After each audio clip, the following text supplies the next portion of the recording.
hours, dumating po isang helicopter, pinikap po ako sa barko, dinala po ng hospital ng Miami, Florida. Dalawang araw po, sabi ko, diagnosed last stage cerebral cancer, chance ko 5%. Hindi ito po inopera sa laki po ng bukod ko nakalikit sa aking balakang. Kaya advice, chemo, kung sakali, ito mo rin magkakaroon ng chance pa rin. Chemo po, walang chemo everyday. Oral chemo, after 6 months, wala pong magandang result. So, decide po ako na umuwi sa Pilipinas. Buwag ako ng request. Natanggap po ang request ng company. Pumunta po sa akin, sabi ka, Mrs. Anuan, company doctors ng celebrity. Inform namin kayo na dito lahat, company expenses and medication. Pero pag ikaw umuwi, wala na po itong sasagutin ng company. Shoulder nyo na po ang aking medication. Sabi ko, okay lang, at least mamatay man ako, kasama ko pamilya ko. Kaya ito po, pagdating po sa Pilipinas, ito po ay outpatient ng Chinese General Hospital. Gawa po ang advice, IV chemo na po yun. Yan. Kaya po ako nakabunit, totally po wala na po akong buhok, brown violet ang kulay ko dahil ano para sabihin ko sa inyo, every time na natatapos mo ang one cycle ng chemo sa ayaw at sa gusto mo, nakapila ka sa radiation room araw-araw isang buwan. At pagkatapos doon, ba? Kaya po, 4 na unan, hindi pwede ako mag-vlog, may tubig ang baba ko. Ganyan po ang kumuto dahil sa taas ang lagnat ko at ang laki ng tiyan ko. Alam ko po dyan ay outpatient. Napakahirap maging isang cancer patient. Lalo na po yung dadanasin at haharapin namin ng procedure ng chemo. Pero bakit po kami lumalaban? Nakikita ko po ang pamilya ko kung paano po gumagawa ng paraan. Matugunan na lamang po ang aking pangangailangan sa kanila. Alam niyo po, after ng 12 chemotherapy, yung aking bayan na cisplatin na kulay, wala ko may mga oncology, tanong niyo po doon, anong klase ang cisplatin? 2 chemo lang, may iiwan ang buhok mo sa unan mo. Alam niyo, para sabihin ko po sa inyo, ang halaga po nun na 2 ay 50,000. Ang pinakatakla po, after ng 12 chemo, ang sabi po ng physician ko sa husband ko, Mr. Chawan, hindi na pwede si offer, i-discharge. Kaya manatili na siya dito dahil ang kanyang meron na naman advice na chemo na naman. Ang pinakamasakit, may nadagdag na bayan. Anong bayan po ito? Sa ganito daw sitwasyon, pag ako daw natutulog, may mga pilyong cancer cell na nagdidipit papuntang-utak. Para pigilin lang huwag makarating ng utak, ang bayad ko si 90,000 per annum. Imagine niyo po, 50 sa cervico, dito po sa pigilin huwag makarating ng 90, that is 140,000 per kilo. Bayan pala. Alam niyo po, nung kami na po ang nag-shoulder ng medication, totally, wala ko nakapag-aral sa mga anak ko. Magsimula po elementary hanggang college. Alam niyo po kung gano'ng kalapit sa puso ko ang mga teacher at project. Mamaya ko malalaman. Alam niyo po, at dumating ang time na namalimos po ang pamilya ko. Alam niyo po, pag sinasabi na po ng aking ongko, dito, hindi pwedeng ituloy ang chemo ni Offer kung hindi kumpleto ang bayan. Alam niyo po, para lang matugunan ang pangangailangan ko, yung husband ko sa Makati Shangri-La, yung labi doon, yung 12 string kami po yun eh. Alas 6 po ng gabi ang start ng alas 3 pa lang, bis na. Saan po na pupunta? Sa mall. Di ba malapit ko doon? Landmark. Alam niyo, big niya po yung bunso kong anak at that time 10 years old. At iuupo sa food court at sasabihin na, dito ka lang, may bibili lang sa grocery. Hindi totoong nag-grocery. Di ba mayroon po yung mga credit card? Lahat ng cash advance na ubos na, so yung natitira, 1,000, 2,000, 3,000. Alam niyo pong ginagawa ng husband ko? Para makulungan lang yung aking chemo. Pag nakakakita po siya na nag-grocery na punong-puno po yung lagayan, hindi po nahiya ang husband ko na magmakaawa ko doon sa mga nag-grocery. Sinasabi niya, Ma'am, ito po yung wife ko, ito yung bayan niya. Baka pwede kung cash ang bibil, ang gagamitin mo, itong credit card ko. Kailangan maki mo yung wife ko. Alam niyo naman talaga, totoo naman talaga tayong Pilipino, although may tayong lahi hipokrita. Dahil na may lahi na ito, dahil mga, ang lahi natin sa Espanyol. Pero tayo naman kung gano'n, marami kong, kahit credit card, kinukuha ko yung credit card na sa ang hindi napansin ko ng asawa ko yun, nakita ko ng anak kong bunso. Nung nakita ng anak kong bunso, ang kanyang papa na hindi po nahiya na pag makaawa namang sa mga nag-go grocery na biling pera ang kanyang credit card.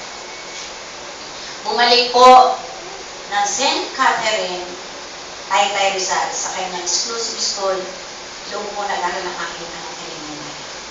1 year na po ay hinto ang bata. Nung nakita niya po ang papa niya kung paano magpapaawa sa mga nag-grocery na maging pera ang kanyang credit card, bumalik sa kanyang eskwelahan, yung picture ko po na kinikimo po ako, pinatouch po doon at nakalagay doon, "Ma'am, ito po ang mami ko. Ito dahil lang bakit po ako nahinto. Sa ngayon po, tumot na lang na nagdudugtong ng buhay nito. Maaari niyo ba po kung payagan makahingi ng konting barya sa aming mga ka-schoolmate? Nais ko sana makatulong na madugtungan ang buhay ng namin." Alam niyo po, ang principal nung nabasa yun, nag-decide without knowing na may-ari po ng eskwela. Alam niyo po, nung pinayagan po ang anak kong bunso, na pwede siya nakapanghingi doon, alas 5 na madaling araw, wala po sa higaan, nasa po ang anak ko, nandun po sa mga basurahan, nakikipag-agawan sa mga basurero, pulote pa yung lata, maliit, malaki, inuhugasan, tinatawag, at pinatutuyo. Yung picture ko po, na black and white, yung ibinabalot ko doon sa mga lata niyo. At every time po malapit ang aking chemotherapy, hindi po nahilang anak ko sa tumayo sa bawat classroom sa buong building na yon at nakatag doon, "Piso, karugtong ng buhay naman." Tuwang-tuwa isipin ng buong Pilipinas. Tuwang-tuwa po yung anak ko na ang mga latang yon ay napuno. At alam ng bata na malaking tulong nito na matuloy ang aking kamulan. Ang naging problema ng anak ko nung lumabas, kung paano niya itatapos sa papa na siya'y namalimos. Paglabas po niya ng eskwelahan, nakakita po siya ng Equitable Bank, yung BDO po ngayon, yung 10 taon na bata, hindi nahiyak sa pumasok sa bangko na yun at sabihin doon sa teller, "Ma'am, maaari niyo po itong palitan ng buhay." Nung nakita ng teller na marami pong lata, sinabihan niya na, "Doon ka sa sulok, bilangin mo, mamaya tsaka mo dahil dito palitan natin." Dahil alam ng teller na bago po matapos, closing na. Alam niyo po, ang ginawa ng anak ko, nakita niyo po yung nidong malaki, nandun po, masyadong, nakita yung malaking picture ko doon, na kinikim ako, sabi ng puno, "Ma'am, nakita niyo ba po ito? Picture na to." "Oo nga, sino yan?" "Mami ko po ito. At gamot na lamang po ang nagluluto ng buhay." Itong mga baril nito, nanggaling po sa eskwelahan. Hindi na po nagdalawang salita, isinukbit po niya yung kanyang utakar niya, "Piso, karugtong ng buhay naman." Kaya ako naman po naparito at nag-aas sa inyo na palitan ng buo, ayoko po malaman ng papa ko na ko yung namalimos. Alam niyo po ang nangyari, quinto operasyon ng bangko, binilang lahat, pati security guard pinapasok. At pinalitan ng buo. At nilagay po sa sobre nakalagay doon, "For open." Hindi nakalagay, "For mama." At sabi sa papa niya, "Ay, nagpili kay mami, ibigan niyo daw." Alam mo, halos himatay ang asawa. Kasi umabot po ng 15,000, no? Hindi lang kasi piso nilalagay. Alam niyo po, tuwang-tuwa yung husband ko. At take note! Every time na kinikimo po ako, ginagawa ng anak ko. Kaya pag nakikita ng eskwelahan, at pag nakikita ng may-ari ng yung bangko, malayo pa lang ang anak ko, lalapasok na lang ang security guard para bilangin ang mga karya. Alam niyo po, kami ang pinakamasakit po sa namin. Pagdating pala po ng oras na binitawag ka ng mga doktor. Alam niyo po kung may mga pasyente, kahit hirap po ang hinaharap po namin na medication ng pneumonia. Hanggang nandiyan po ang aming mga doktor. Very confident po kami dahil sa tuwa po kong mabuhay para sa mga anak ko. Alam niyo po, pinakamasakit sa lahat, pagdating ng oras na binitawag ka ng mga doktor mo, after 28 chemotherapy. Ang sabi po ng physician ko sa husband ko, "Mr. Januan, nag-meeting kami ng mga doctors niyo, anak ganitong sitwasyon mo, physician po, maglalagay sa inyong specialist sa lahat ng organ sa katawan mo. Tinota kita po, 3,000 a day. 1,500 sa umaga, 1,500 sa gabi. At alam niyo po, after 28, nag-meeting daw sila ng mga doktor na napag-meeting ang i-meeting na kami ng mga doktor niya, ginawa namin na kami makakaya, pero mismo ng pasyente bumigay, which is why?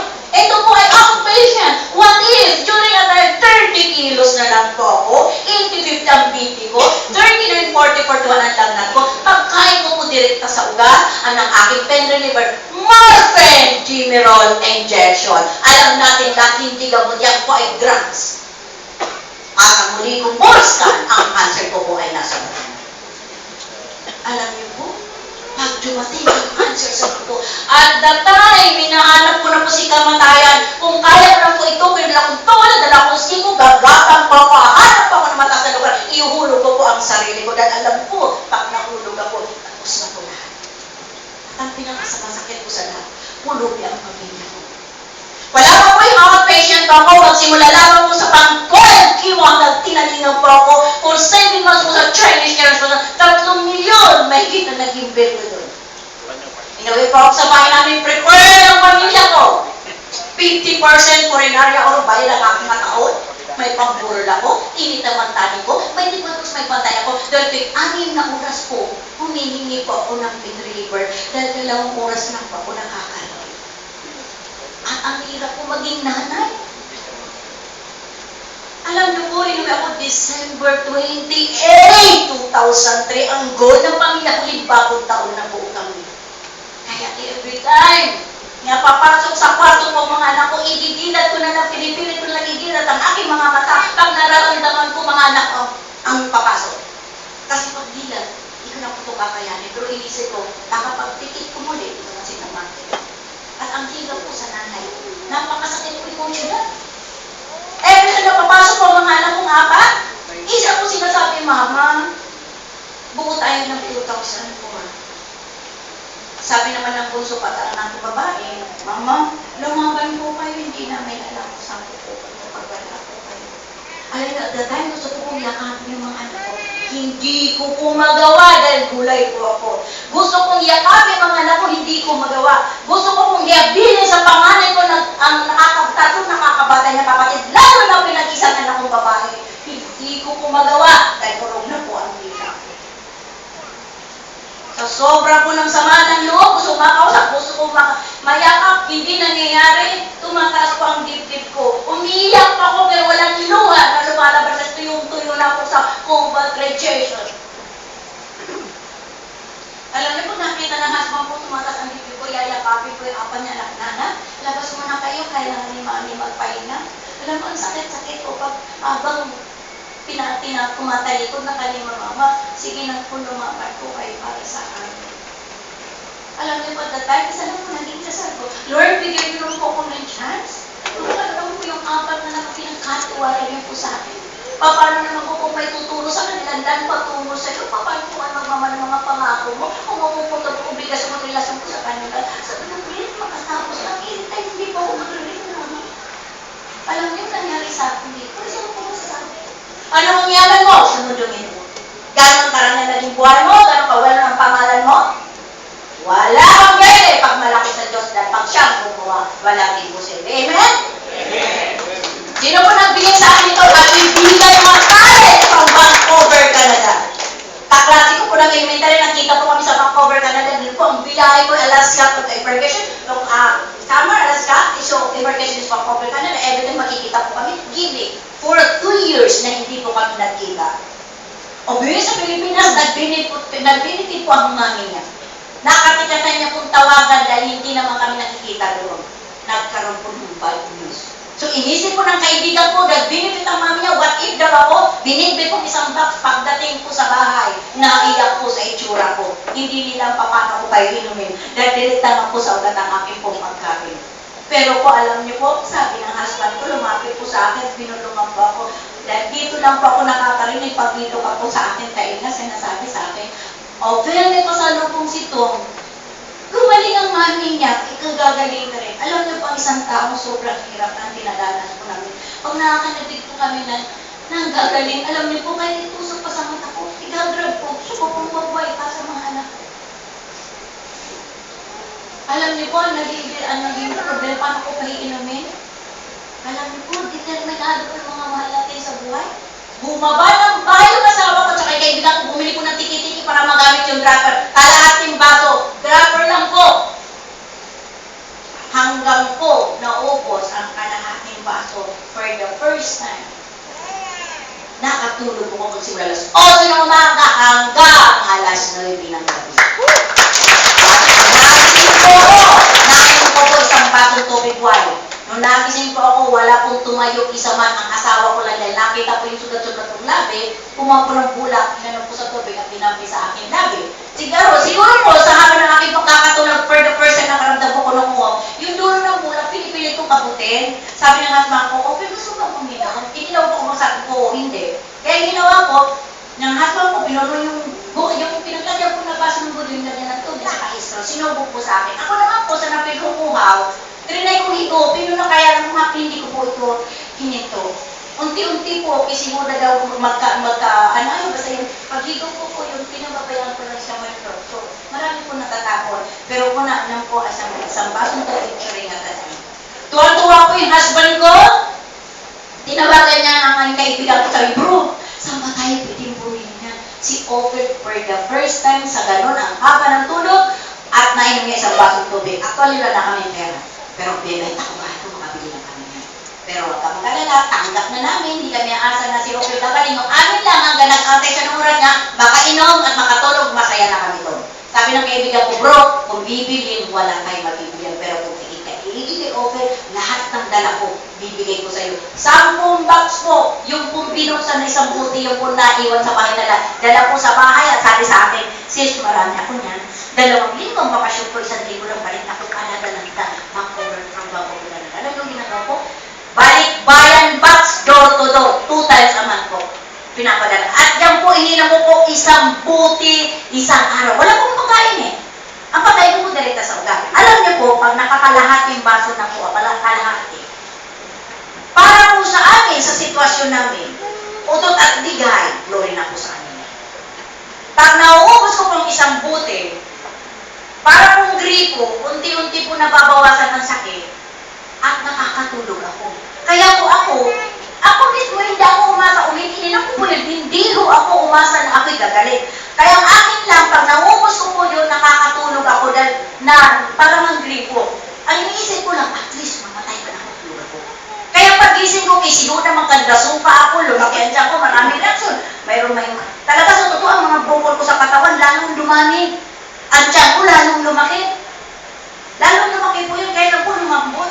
Kasi pag ginano mo yung tiyan ko nung parang bato, pero yun, lumaki at lumambot. At sabihin ko po sa inyo, dito po, sa isang buti isang araw. 3 araw po, tuyo lahat ng mga sugat ng aking mga. 3 weeks, 90/60, 1 month, 120/90. Yung aking pong morphine Demerol, yung po ay 2 times a month na, 2 times a day na lang. Pagkain ko sa ugat, hindi ko na kinailangan dahil 8 months, hindi ako nakakatingin ng pagkain. 1 linggo na kanya ko, lugaw na. At sabi ko sa'yo, 3 months na kalakad ako, 6 months, 0 po ang cancer ko. Ito po ang 4 months. Alam niyo po ito. Yan po. Pag ikaw pala malapit mamatay, ito pala ang nararamdaman mo. Ayaw mo ng kinakaawaan niya. Ayaw mo ng mga nasabi, pangit-pangitan ni Ope, malapit na mamatay. Kasi po nung sinabihan ko kami na tinaningan na talaga, lahat po ng best friend ko, pinadalaw ko na. Dahil sinabi ko sa husband ko, lahat ng kaibigan ko padalawan yun na dahil pagdating sa bahay, walang pwedeng dumalaw doon, maliban sa pamilya. Kaya lahat ko ng kaibigan nga doon, dumalaw doon, ang kanilang hinihintay na lamang po ay tawag kung saan po nung nakaburol. May kaibigan ko kung practice stewardess ng Qantas Airlines, biyahe ko ng Australia. Nagkaroon ko siya ng bakasyon at may tampo sa husband ko na akala niya namatay ako, hindi siya tinawagan. Nung dumating po dito, dumiretso po ng Baguio, at dahil sa may sama ng sa husband ko, tinawagan niya po yung husband ko, at ang sabi niya doon, nandito na ako sa Pinas. Saan ko ba nilibing yung best friend ko, doon na lang ako pupunta. Total, nakakasama na ka ng loob. Nung namatay, inuman lang ako sinabi. O, hindi naman ako makakarating, pero nakapagpadalman ako ng malakla. Ako sabi naman ng husband ko, Bennett, why si Open? Alam ko gwapo ka, kaya may bagong Open na naman. Wala naman akong pakialam doon eh. Yung libingan lang ng kaibigan ko. Sabi naman ng husband ko, Bet, hindi ako nagbibiro, why si Open? Sabi niya, huwag ka magbiro. Dahil kung why si Open ngayon, hindi pupunta ako. Alam niyo ba yung kaibigan ko, hindi niya po tingin niya yung kotse niya na matagal nakaisa ko nasa kondisyon. Anong ginawa? Pinoltak niya. Kinontrol po, dumating ko sa bahay, naiyak ko sa itsura ko. Hindi po natulog, nagbukas ng mood, binilan niya pa ako ng wig, ayan po. Kaya mo, ayos na yun. Yan po, nagkaroon po ng instant alumni po doon. Masyado po sila na-curious na nangyari. Kahit po akong gumaling, tulala rin ako, hindi ko po pwede ma-explain eh. Wala naman ang ano po dito. Di ba po? Itubig, juice. O di ba? Wala naman ako lang dyan. So hindi ako nagsasalita, lalo na yung husband ko, kasi ayaw nilang may stress po ako. So nangyari po doon, na-curious po kami at saka yung kaibigan namin. Wala po silang ginawa ko din nag-research sa internet. Nagkaroon po sila ng access kay Dr. William po. Histo pa, histo pinadala po doon. So, ginawa naman ng monitor talaga naman po, hanggang po nagkaroon ng PubMed, na-research po namin yon. Mas lalo po kami namulit hanggang po nagkaroon ng good news. Alam niyo po, ang Himalayan Gold Juice po, nilaunch po ng Free Life Company sa year ng 2003. Nag-open po sa Pilipinas 2004. Nagdahil po siguro sa kakulitan namin. Ito po, after 9 months. Ayun. Dr. Million Inahin Manila. Tingnan niyo po, kanina kulay violet. Ayan po. Sino ba po si Dr. Million? Kakausapin mo siya ng one-on-one. Heart to heart. Kakausapin mo siya, wala siyang ebidensya. Very credible person. Sino ba? Father of Nutritional Revolution, food scientist, author ng 50 most important vitamin, Bible na ginagamit ko natin mga medical practitioner. Kakausapin mo lang ang ebidensya. Meron! Ang dala ko po isang brown envelope. Ang laman po noon, diagnosis ko from Miami, Florida. Release ng Chinese General Hospital. Procedure ng gamutang bayan na ginamit sa akin. Sabi ko, Do, paano ba kung bumalik sa isang simple food supplement? Ano ba talaga meron ito? Pakibasa nyo lang po ito. Habang binabasa ko ni Dr. Million, history pa, bayan na ginamit sa akin, procedure ng gamutan, ang sabi niya, natapos niya basahin, ginakap ako at tinapik sa likod. Sabi niya, Iha, masaya ko para sa'yo. Pero bilang nagbinipiso sa product, ibahagi mo ito, wag lang doon sa may sakit. Doon sa ibinubuntis pa lang, sa baby pa lang, sa hindi pa nagkakasakit para hindi nadalasin yung dinanas mo. Hindi ika ito simpleng food supplement. Ito ay pagkain ng bawat ibla ng ating mga. Ngayon, sinula ng grupo natin kung nakakapalaki nakakakain ito para silang mga balaka, tumatalo sa tuwa at kaya nilang protektahan ang kanilang sarili. Kaya sino man daw taong inom ito simula ngayon hanggang 3 years maski ang kanyang laway alkaline na ano na maging abdominal bakterong baka siya. Hindi namin kako nilagay sa buti ito ang konti ito. Nakita rin nyo kanina kung ano record sa food supplement, yun lang po ang nilagay para wala kahirap-hirap ginawa. Sabi niya, open, darating po ang araw, sabi niya, as a food scientist, ang gusto ko talaga ma-educate ang tao na pwede naman pala silang mabuhay ng mahaba na hindi sila alipin ng kanilang karamdaman. At pwede ka paano makalaya sa pagkakaalipin mo sa Pilipinas. Alam niyo po, sabi ni Dr. Million, open, igol mo yun, teach the people how to become a freedom people, helping people, help themselves. Alam niyo po, nag-decide po ako. That was 2006, sabi ko, thank you Lord, and giving us this miraculous, sabi ko, thank you. So alam niyo po, ang pinagano ko na lang po, sabi ko, kung wala po ito, at ang kaibigan ko, ulilan na po ang aking 4 anak. So magpapasalamat ko, may nanay ng aking 4 anak, resign po ko sa trabaho ko, naging katwera ko, wala itong pa para pumunta sa inyo. Wala pong bibig, marunong sabi sa inyo, ang tapo to see, is to believe. Kaya dito po, kayo muna kuminom at mag-benepisyo, dahil kung hinihinom din kayo mag-benepisyo, wala kayong karapatan ibahagi sa iyo na magsisinungaling ka na. Pero kung ikaw mismo, alipin ka ng mintinas ng 4 years, 3 months to 6 na kalaya ka sa mintinas, kaya mo sabihin sa kumari mo, Mari, doon na lang diabetes dito sa iyo. May, paniniwala ka ng kumari mo, dahil pa dati parang kay kuluntoy sa kainom nyo sa mintinas nyo. Ngayon ang kumari mo kumata, tingnan, magkasan ka ng mintinas, wala ka na sa'yo. Paniniwalaan mo siya. Hindi naman totoo nag-advertise. Naniwala pa kayo kakain ng laki, hindi siya ang pangita. Binayaran siya mo, sa tingin mo makain. Alam niyo para sabihin ko sa inyo, kayo mismo nag-advertise sa kaibigan ninyo, kitang-kita talaga ang itsura ninyo. Kaya ako po, nag-decide po ako dito. Dito po, Huwag niyong puntahan ng kaibigan niyo para pagkakitaan niyo, wala may kitaan, pati ito kita. Milyones, nakita niyo. Puntahan mo siya para makalaya sa pagkakalibin niya, sa maintenance niya, na hindi tayo pera ng pera, isalba mo ang buhay ng iyong kapwa, at ang tunay natin kayamanan, kalusugan lang. I-start po, iinisin niyo sintapos, wala po was out lahat, namulubi po kami. Dito po kami nakatira, nabit po yung bahay namin, at iba pa mga amamin ng ari-ari. Ito po, dito kami po nakatira. Ibis at taga. Pero hindi din naging sagabal sa aking mission niya. Sinasabi, pag gusto may paraan, pag ayaw, maraming dahilan. Yung mga ganon, 101% magkakakanser na. Ayun po. Ngayon po, hindi ako natutulog dahil dyan, pag pumasok ka lang ba, kalabaw ko lalabas. E pwede kami saksakin. Ang hinto lahat, ang mga anak ko. Pero ngayon po, nakatapos na po yung isang akong anak, Bachelor of Music, nandun lang po siya sa Holland, America, major, Berlin Major, Conducting Minor. Yung isa ko lang po, graduating po sa Scholastica, double major po ba ay musical production at composition. At ngayon po yung alam ko, yung sa HRL, sa ano po, HRM, tsaka yung Philippine Women's University po yung aking pulso, musical education. Pero violin talaga ano niya. Dito po, at itong bahay na po ito, ito na po ngayon. Yan.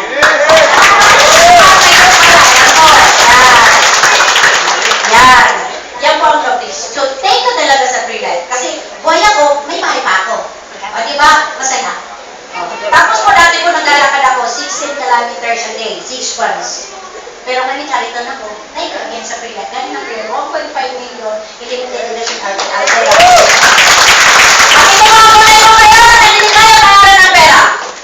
Dati pa akong chubby, wow, yung mga chubby dyan, ha?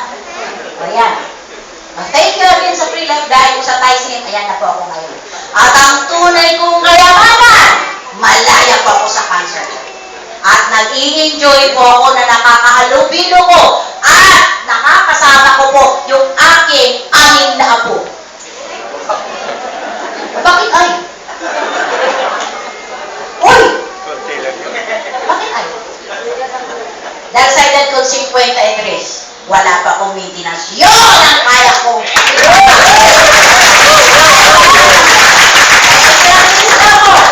kakalanan mo na kung magka-cancer ka. Mas lalo mong makalanan kung di ka maikainim ng libre. Diba? Dahil mahal, diba? Nakita niyo mahal, pero hindi niyo alam anong gagawa sa inyo. Alam niyo, pag pinagdamutan niyo sa review, pag namatay kayo, mga asawa. Iiyak lang niya pag nakaburol ka. Minsan pag lalaki tagal, sabi tagal. Pag ikalibin mo, 3 araw, may taray na yan.